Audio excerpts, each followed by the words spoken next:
Fidèles internautes de Guérit TV Monde, bonjour. En ce deuxième jour du mois de septembre 2022, votre quotidien Matin Libre sort avec comme titre en manchette « Montée des eaux un peu partout vers les inondations de 2010 au Bénin ».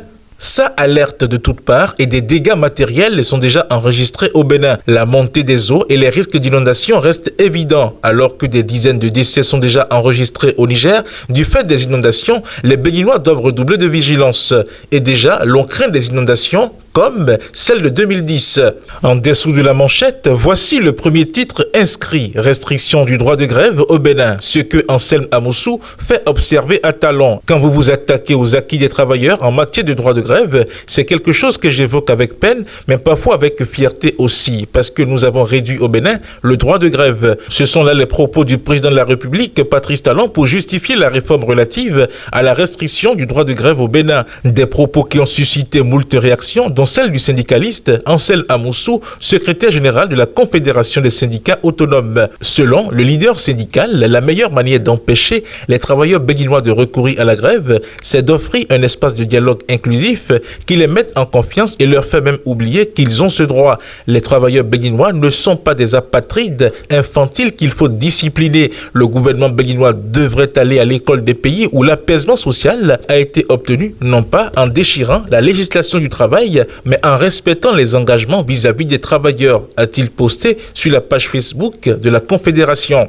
Dans l'actualité politique, Djougou, coordination communale de l'UP, Daouda Takbara reçoit les bénédictions du roi Pétoni Koda VI. Le samedi 20 août, l'équipe du coordonnateur communal s'est rendue dans la ville de Djougou pour annoncer les couleurs des élections législatives à venir. Une sortie qui a mobilisé les fils et filles de la commune de Djougou qui lui ont réitéré leur soutien inconditionnel. Sortie massivement pour accueillir le digne fils de cette commune, ce fut l'occasion pour les Yoa, représentant 80% de la population, d'exprimer leur mécontentement pour les manquements observés au cours des élections législatives passées ainsi que leurs attentes pour les prochaines joutes électorales.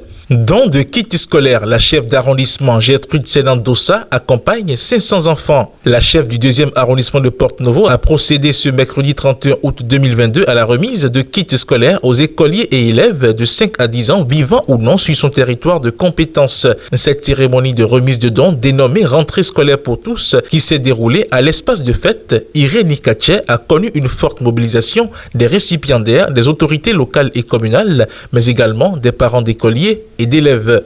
Info du Desk Sport, 7e édition des Olympiades de Buntu, la grande finale pour ce dimanche 4 septembre à Eya. La phase finale de l'édition 2022 des Olympiades de Buntu a lieu dimanche 4 septembre 2022. Ce sera l'occasion de connaître le grand vainqueur de la discipline traditionnelle devenue moderne au Bénin grâce au leadership de la présidente de l'association Buntu Sport, Monique Doubadji.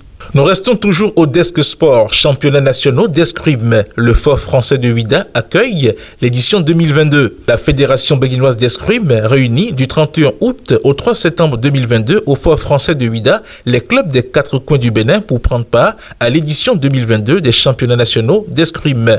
Occasion pour les escrimeurs de montrer tout leur savoir-faire afin d'accéder aux différents podiums en jeu.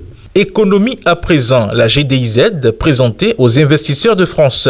Les 29 et 30 août 2022, sur l'hippodrome Paris-Longchamp, s'est tenue la rencontre des entrepreneurs de France organisée par le mouvement des entreprises de France MEDEF avec plus de 150 intervenants, 30 débats et keynote. À travers son stand, la GDIZ a présenté les différents avantages, facilités et intérêts d'investissement qu'elle offre aux potentiels investisseurs présents sur place. Les infrastructures de pointe développées dans la GDIZ et les mesures incitatives mises en place ont suscité l'intérêt de nombreux entrepreneurs. Pour vous qui aimez Baromètre Matin Libre, celui du 2 au 8 septembre 2022 est déjà disponible et est à consulter aux pages 8 et 9.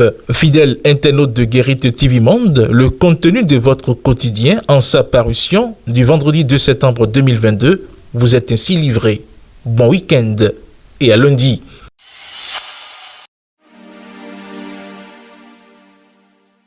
Vous recherchez une eau minérale de qualité supérieure? Un seul nom Happy Water. Avec Happy Water, découvrez le plaisir de boire, la joie d'étancher votre soif. En vente à 1000 francs CFA le pack aux établissements altruistes 6 à Porto Novo, Pau-Belle-Gare, rue de la CNSS. Entrez dans le circuit de vente de l'eau minérale Happy Water en nous contactant au 00229 52 38 36 52. Happy Water, la source de vie.